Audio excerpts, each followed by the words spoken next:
नमस्कार दोस्तों, आप देखने वालों में से सभी ने लाइफ में कम से कम एक बार बाउंटी ट्राई करा ही होगा। आज हम बस उसी का एक महाराजा साइज बाउंटी बार तैयार करेंगे। आइए देखें कि ओरिजिनल बार में क्या शामिल है। बाहर हमें मिल्क चॉकलेट दिख रहा है और अंदर नारियल का फिलिंग। हम सभी आवश्यक सामग्री के लिए शॉप में जाएंगे। पहली चीज जो आपको लेनी है वो है बहुत सारी चॉकलेट।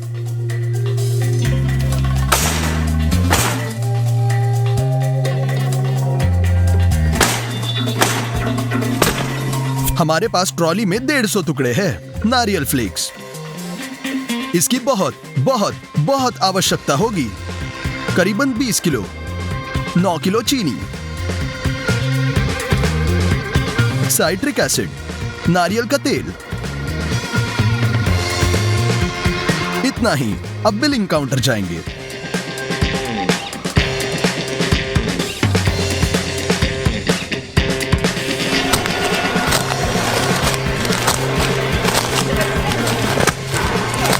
चेक तकरीबन $390 का निकला। आपके पास MDF की ऐसी शीट होनी जरूरी है।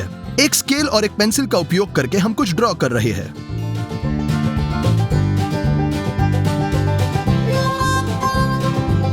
हाथ से हम कोनों को गोल करेंगे।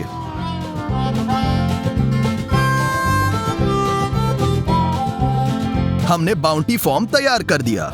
एक इलेक्ट्रिक आरे के साथ इसे काट लेंगे।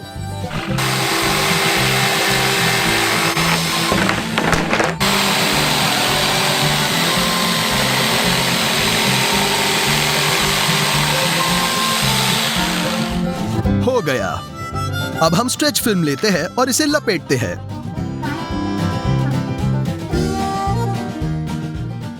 हम मिल्क चॉकलेट के 3 बक्से और एक कटोरा लेते हैं। हम मेज पर चॉकलेट बार को पटक देंगे, खोलेंगे। चॉकलेट के पहले से टूटे हुए टुकड़ों को एक कटोरे में डालेंगे। हम तब तक जारी रखेंगे जब तक कि कटोरा भर न जाए। हो गया।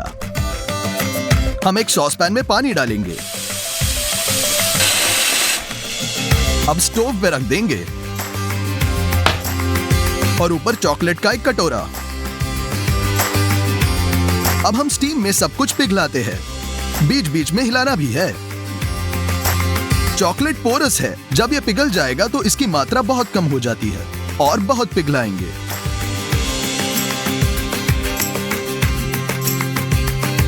हमने पिघला हुआ चॉकलेट बोर्ड पर रख दिया। MDF शीट को मेज पर रखा। हम इसके पोर्शंस में चॉकलेट डालेंगे और इसे फैलाएंगे।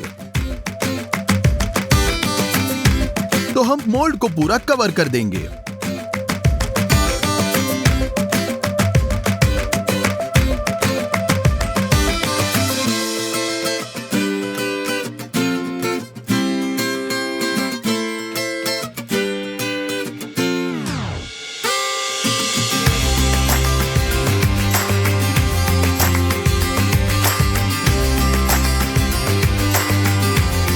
अब हम एक विशाल सॉस पैन और खरीदी हुई साखर, नारियल फ्लेक्स लेंगे। हम प्रत्येक पैक खोलेंगे और इसे एक कटोरे में डालते हैं।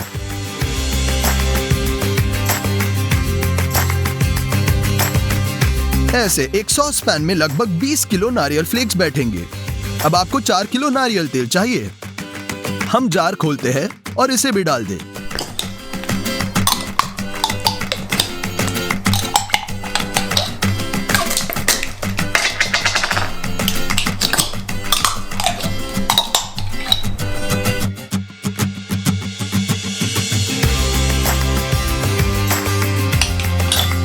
हो गया। अब हमें चीनी और साइट्रिक एसिड की आवश्यकता है। हम 2 बर्तन में सिरप पकाएंगे। हम चीनी का एक पैकेट खोलते हैं। तराजू पर 300 ग्राम मापते हैं। इसे एक कटोरे में डालते हैं और दूसरे में भी 300 ग्राम। पानी की भी जरूरत है। 130 मिलीलीटर को मापे। इसे चीनी में डालें। अब स्टफ को मैक्सिमम करें और बस सिरप के पकने तक प्रतीक्षा करें। थर्मामीटर का उपयोग अवश्य करें। जैसे ही तापमान 160 डिग्री तक पहुंच गया है, हम बर्तन को टेबल पर निकाल देंगे। थोड़ा सा सिट्रिक एसिड डालें और मिश्रण करें। हम 3 लीटर जार लेते हैं और इसमें सिरप डालते हैं।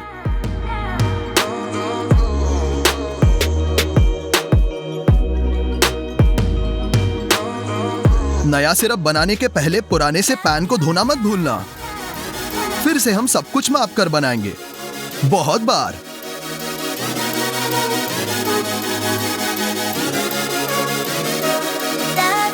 केवल 1 जार भरा हुआ है, ये काफी नहीं है। और 4 घंटे बाद हमने 8 लीटर सिरप पकाया। ये एक बर्तन में सिरप डालना और मिश्रण करना है। तब मुझे एहसास हुआ कि ये बहुत कम होगा। हमने होलसेल से 50 किलो नारियल फ्लेक्स, 10 लीटर नारियल तेल और 20 लीटर ग्लूकोज सिरप खरीदा। इस सभी का खर्चा हुआ $315। इसे निचोड़ने में मेरा सारा स्ट्रेस निकल गया। वाह! बड़े बर्तन में सिरप का एक जार डालो।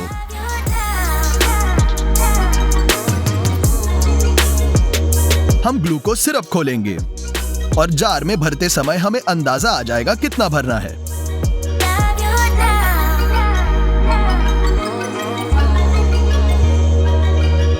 पहले 3 लीटर डालो,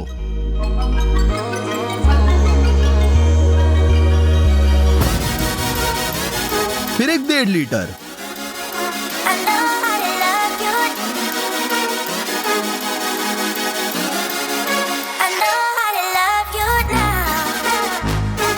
अब आपको अपने हाथों से इसे मिलाने की जरूरत है ताकि सभी नारियल फ्लेक्स सिरप तेल में भिगोए जाए।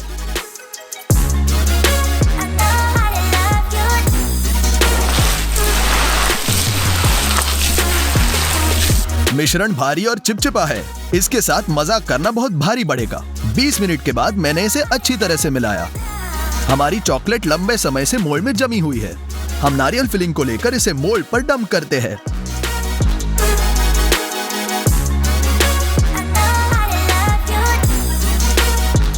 समान रूप से अपने हाथों से फिलिंग फैलाएंगे।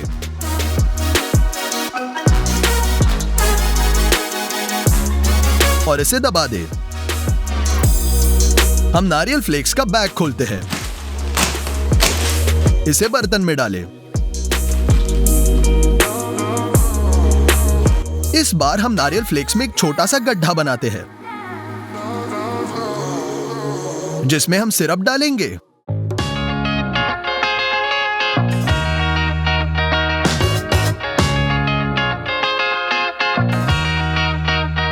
और फिर ग्लूकोज सिरप।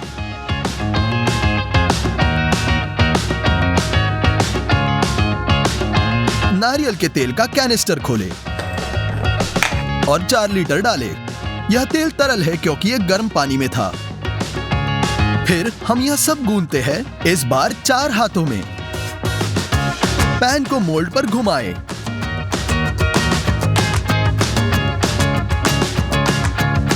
और फिलिंग डाल दें। यह अंतिम तीसरा बैच बनाएंगे।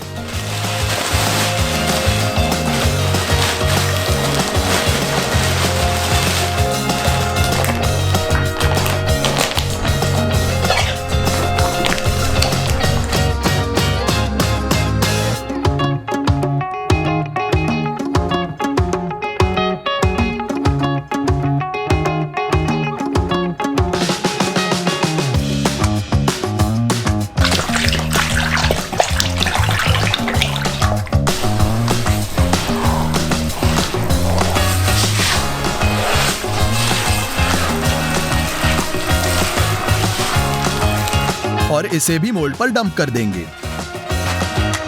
इसे और अधिक सावधानी से समतल करना होगा ताकि बार का आकार बाउंटी जैसा दिखे। पहले हमने सब अपने हाथों से किया और फिर हमने ध्यान से इसे एक तख्त के साथ घुसा दिया।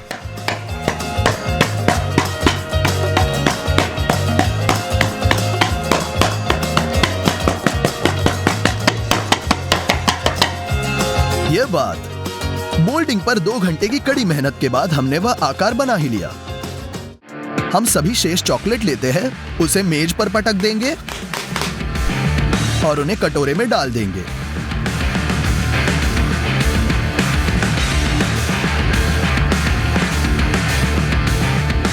और अब स्टीम पे रखेंगे। जब सभी चॉकलेट पिघल जाएगा तब इसे बार के ऊपर डालें। स्पैचुला से फैला दें।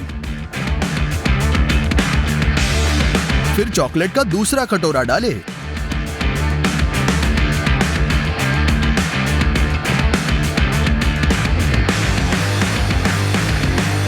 बची हुई जगहों में लगा दें।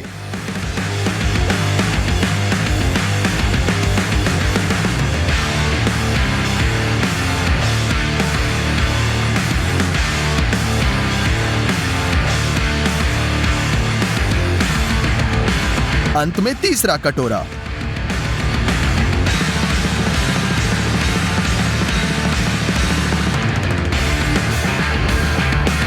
खरीदी हुई सारी चॉकलेट खत्म हो गई थी।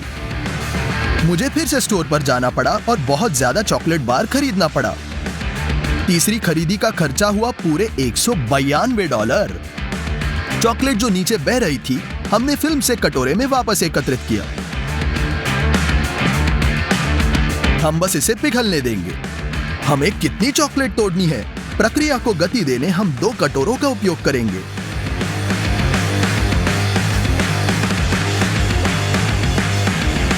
हो गया। हम स्टीमिंग स्टेशन में भेज रहे हैं। हम पिघलने तक इंतजार करेंगे और थोड़ा तोड़ते हैं। यह गर्म चॉकलेट के 2 पूरे कटोरे निकले हैं, लेकिन यह काफी नहीं है। हम तेल लेंगे और हम इसे प्रत्येक कटोरे में काफी डालेंगे।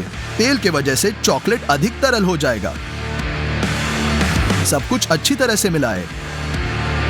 उसे अपनी बार पर डालें। बस देखो कि चॉकलेट कितनी खूबसूरती से फिट बैठता है।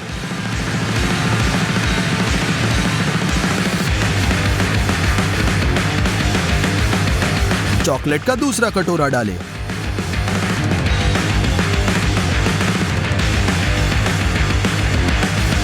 और इसे फैला देंगे। और भी चॉकलेट।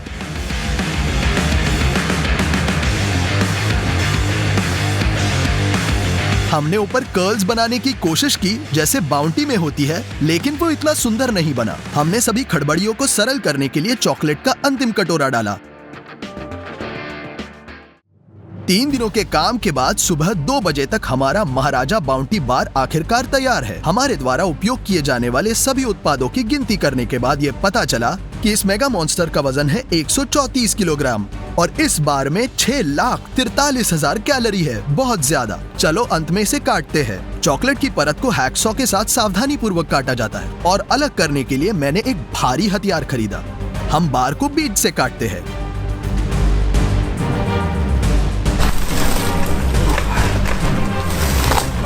और आज मैंने इसका महाराजा वर्जन बनाने का फैसला किया।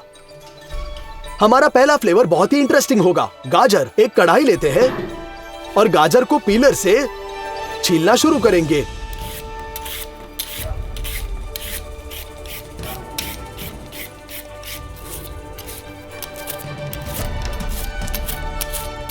हम साफ गाजर को बर्तन में भेज देंगे।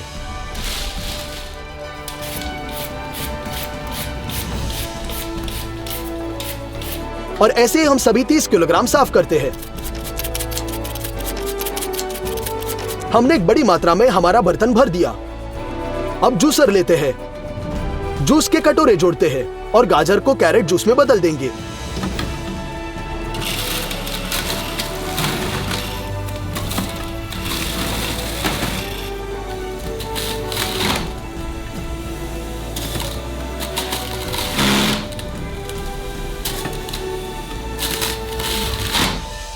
पहला कटोरा भर चुका है।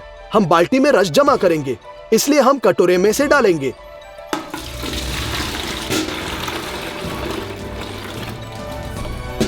गाजर बहुत जूसी नहीं है, इसलिए लेफ्ट ओवर कंटेनर बहुत भर गया है। हम इसे साफ करते हैं और उसी जोश में जारी रखेंगे जब तक कि कटोरा खाली नहीं होता। हो गया। परिणाम 10 लीटर जूस निकला। दूसरा फ्लेवर ऑरेंज होगा। फल को सिंक में डालेंगे।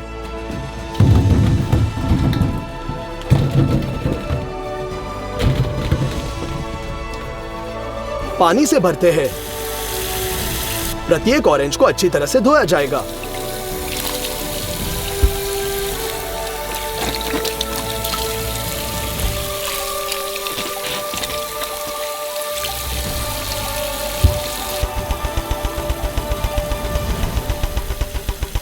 ऑरेंज से मैक्सिमम जूस निकालने के लिए हम इसका स्वाद भी निकालना होगा। ऐसा करने के लिए पीलर से ऑरेंजेस की सबसे पतली परत निकालेंगे। इसमें अरोमा का एसेंशियल ऑयल होता है।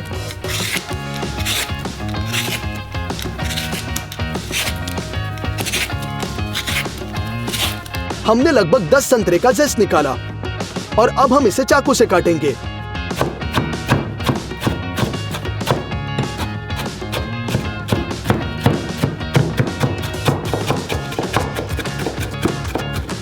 हम सॉक्सलेट एक्सट्रैक्टर का उपयोग करके सुगंध निकालेंगे। हम फ्लास्क में कपड़े का एक टुकड़ा भेजते हैं।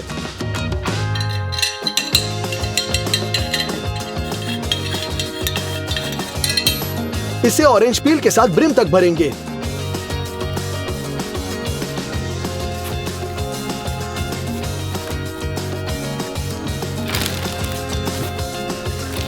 कपड़े का एक और टुकड़ा और हम दूसरे फ्लास्क पर जाते हैं। ये एक रेफ्रिजरेटर बन चुका है। इसे काम करने के लिए इसे बहुत ठंडे पानी से भरेंगे।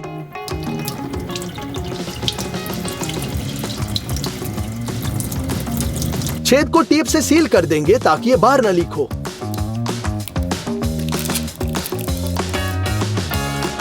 हो गया। अंतिम फ्लास्क बचा है और हम इसमें स्पिरिट की 2 बोतलें डालेंगे। आखिरकार ये स्पिरिट है जो एसेंशियल ऑयल्स को अच्छी तरह से घोलती है।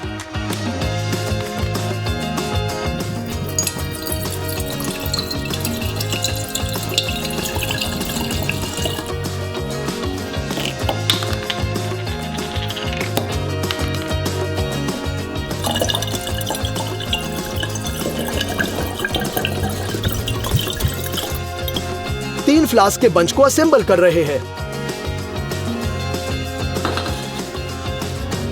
एक इलेक्ट्रिक स्टव लेते हैं और इस पर चिमटा रखेंगे। मीडियम फ्लेम पर चालू करेंगे। स्पिरिट गर्म होता है और जैसे ही 78 डिग्री तक पहुंचता है उबलने लगता है और भाप हमारे सिस्टम से ऊपर उठती है।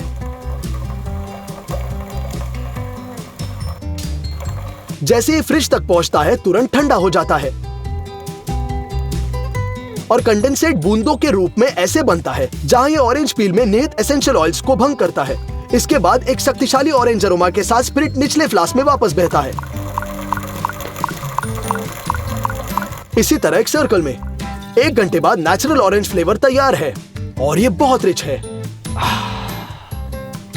वापस संतरे पर साइट्रस जूसर 2 बाल्टी लेंगे।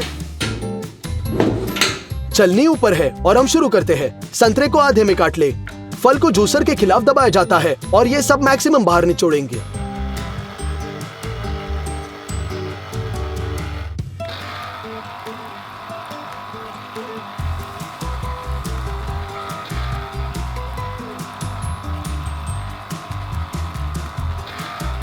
पहला कप भर गया। हम इसे छलनी से बाल्टी में डालते हैं।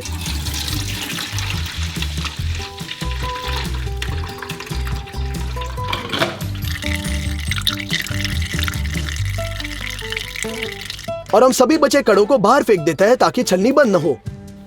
हम इस जूसर के माध्यम से सभी संतरे पीसेंगे। 10 लीटर रस निकला। क्रूमी के लिए मोल्ड के रूप में एक नालीदार पाइप का उपयोग करेंगे। सामान्यतः इसे हुड के लिए उपयोग करते हैं। हम इसे लगभग 1.5 मीटर की लंबाई तक फैलाएंगे।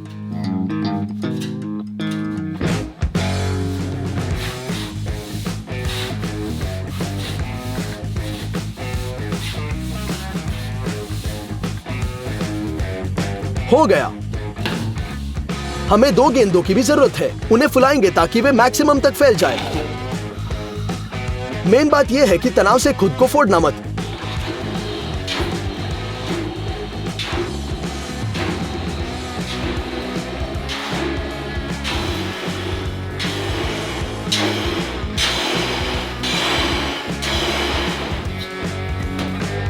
हम इसे वापस उड़ा देते हैं। बची गर्दन को काट लेंगे और ट्यूब के एक तरफ खींचेंगे। यह आवश्यक है ताकि वर्म के किनारों को गोल किया जाए। हम प्लास्टिक क्लैंप को एक साथ जोड़ते हैं और गेंद को उनके साथ ठीक करते हैं ताकि ये उड़ न जाए।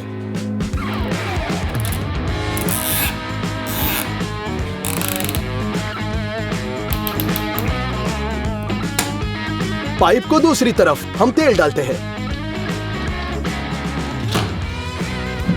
और पाइप को हर गुना अंदर चिकनाई करने के लिए बदल देंगे।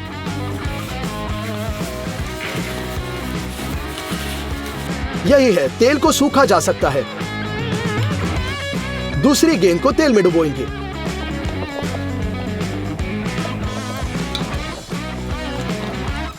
निकाल देंगे और पाइप पर खींचेंगे। इसे ठीक उसी तरह फिक्स करेंगे। पाइप के बीच हम एक छोटा चीरा बनाते हैं।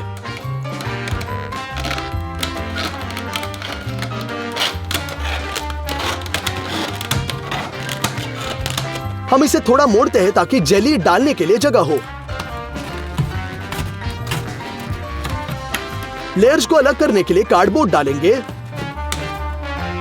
और इसे एक पेंच के साथ ठीक करेंगे। हम जेली की तैयारी के लिए आगे बढ़ते हैं। हमें 2 बड़े बर्तन चाहिए और उनमें 2 प्रकार से जूस डालेंगे।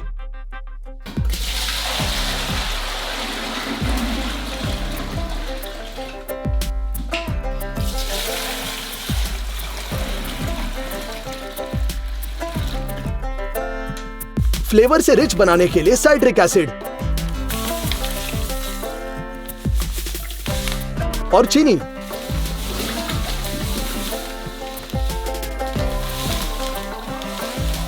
संतरे के रस से हमारा फ्लेवर भी मिलाया जाता है। सभी पूरी तरह मिक्स करेंगे।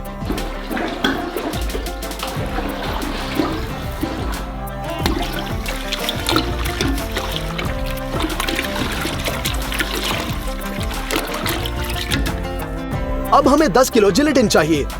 जिलेटिन का वजन ग्राम में मापा जाता है। यदि दुकानों में लगभग 150 ग्राम है तो हमारे पास 250 है, सामान्य में बहुत अधिक। हम इसे एक मेजरिंग कप में भरते हैं। लगातार हिलाते हुए सॉस पैन में डालेंगे।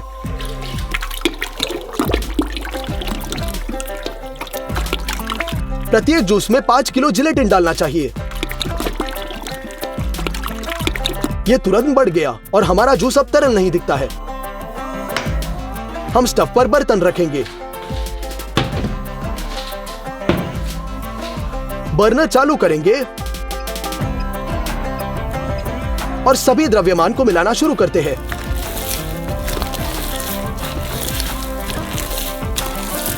चालीस मिनट लगातार हीटिंग के बाद जिलेटिन आखिरकार पिघल गया है।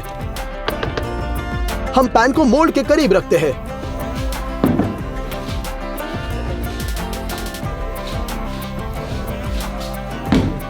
एक और गर्म जूस इकट्ठा करते हैं और ध्यान से इसे मोल्ड में डालेंगे। इसीलिए धीरे धीरे हम अपने फॉर्म को पूरी तरह से फ्रूट जेली से भरेंगे।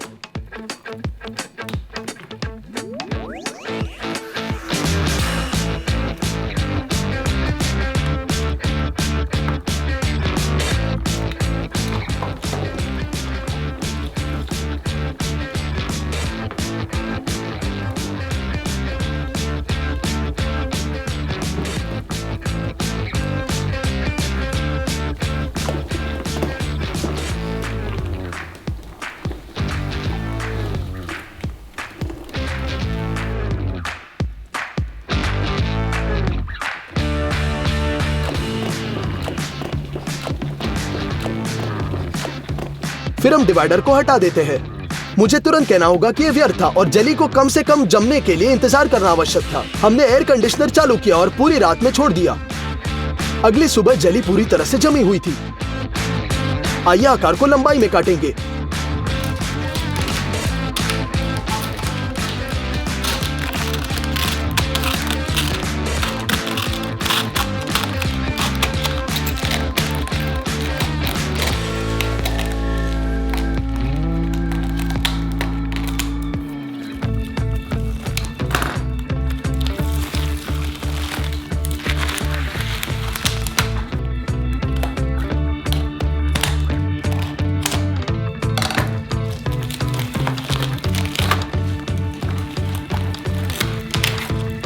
इसे खोलना शुरू करते हैं।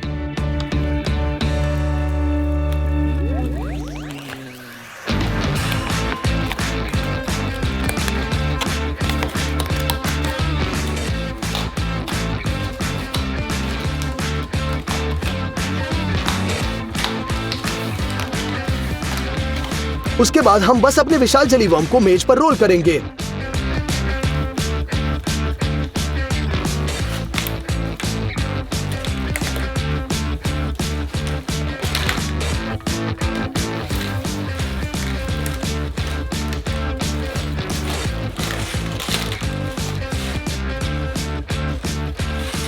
इसे सही आकार मिलेगा। पाइप हर तरह अंकित था, लेकिन स्वाद दुर्भाग्य से मिक्स था और हमें गाजर ऑरेंज वर्म मिला। लेकिन ये सब नहीं है। हमें याद आया कि एक रिच टेस्ट वाला डस्ट भी बाकी है और हमने साथ कुछ ऐसा करने का फैसला किया। देखो ऐसे, बस इसे साइट्रिक एसिड के साथ छिड़केंगे।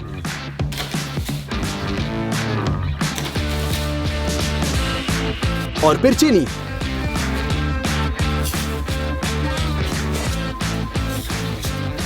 खैर चलो एक पीस काट लेते हैं और ट्राई करते हैं।